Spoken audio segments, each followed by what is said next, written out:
नमस्कार दोस्तों, हमारी पूरी जिंदगी दूसरों से मिलते मिलते बीत जाती है। कभी परिवार से, कभी दोस्तों से, कभी रिश्तेदारों से। पर क्या आपने कभी सोचा है कि सबसे ज़रूरी मुलाकात कौन सी है? वो है खुद से मुलाकात।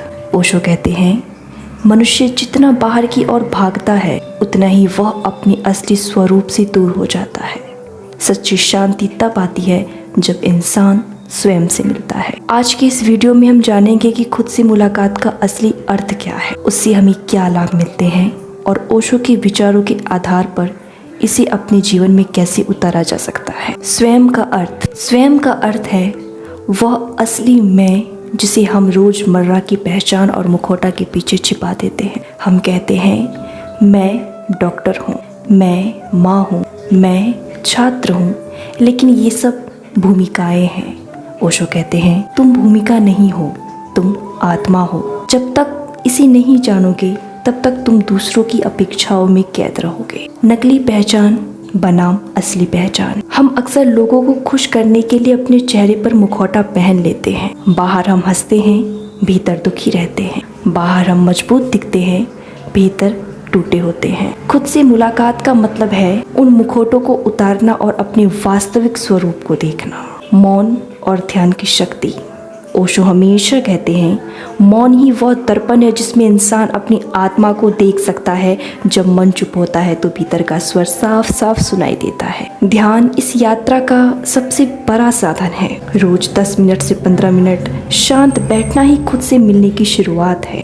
जीवन की दौड़ और दूरी। आज का इंसान लगातार दौड़ रहा है सफलता, नाम, पैसा पाने के लिए। लेकिन इस दौर में सबसे बड़ा नुकसान यही है कि हम खुद को खो देते हैं। दुनिया जीतने से पहले खुद को जीतो, क्योंकि असली शांति भीतर है। खुद से मुलाकात के अवरोध। समाज का दबाव, लोग क्या कहेंगे, अहंकार, मैं सब जानता हूँ, डर कहीं मैं असफल ना हो जाऊं। ये सब चीज़ें हमें अपने असली स्वरूप से मिलने से रोकती है। व्यवहारिक उपाय। अब सवाल आता है, खुद से मुलाकात कैसे करें? ओशो कुछ सरल उपाय बताते हैं। नंबर 1, रोज कुछ समय अकेले बिताइए। नंबर 2, डायरी लिखने की आदत डालिए। नंबर 3, ध्यान और श्वास पर ध्यान कीजिए। नंबर 4, प्रकृति के साथ समय बिताइए। नंबर 5, अपनी भावनाओं को दबाने की बजाय स्वीकार कीजिए। प्रेरक प्रसंग।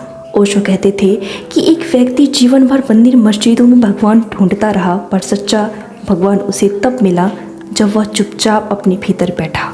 यही है खुद से मुलाकात। पुस्तकों का महत्व। स्वयं को जानने की यात्रा में किताबें बड़ी भूमिका निभाती है। ओशो की किताबें जैसे संन्यास, जीवन की कला, अहंकार से आत्मा तक आत्मज्ञान की राह दिखाती है। इनका अध्ययन करना भी खुद से मिलने का साधन है। दोस्तों, खुद से मुलाकात कोई एक बार होने वाली घटना नहीं है, यह एक निरंतर यात्रा है। ओशो कहते हैं, जब तुम स्वयं को जान लेते हो तब तुम्हारी हर मुलाकात अर्थपूर्ण हो जाती है। तो आज से ही अपने लिए थोड़ा समय निकालिए, मौन में बैठिए और अपने भीतर झांकिए। शायद कल जब आप दर्पण में देखेंगे तो सिर्फ चेहरा नहीं बल्कि आत्मा भी दिखेगी। अगर आप इस यात्रा को और गहराई से समझना चाहते हैं तो मैंने डिस्क्रिप्शन में कुछ अनुशंसित पुस्तकों के लिंक दिए हैं, उन्हें ज़रूर पढ़ें। और अब आपसे मेरा प्रश्न है, क्या आपने कभी खुद से मुलाकात की है? अगर हाँ, तो वह अनुभव कैसा था? कमेंट में ज़रूर साझा करें। धन्यवाद।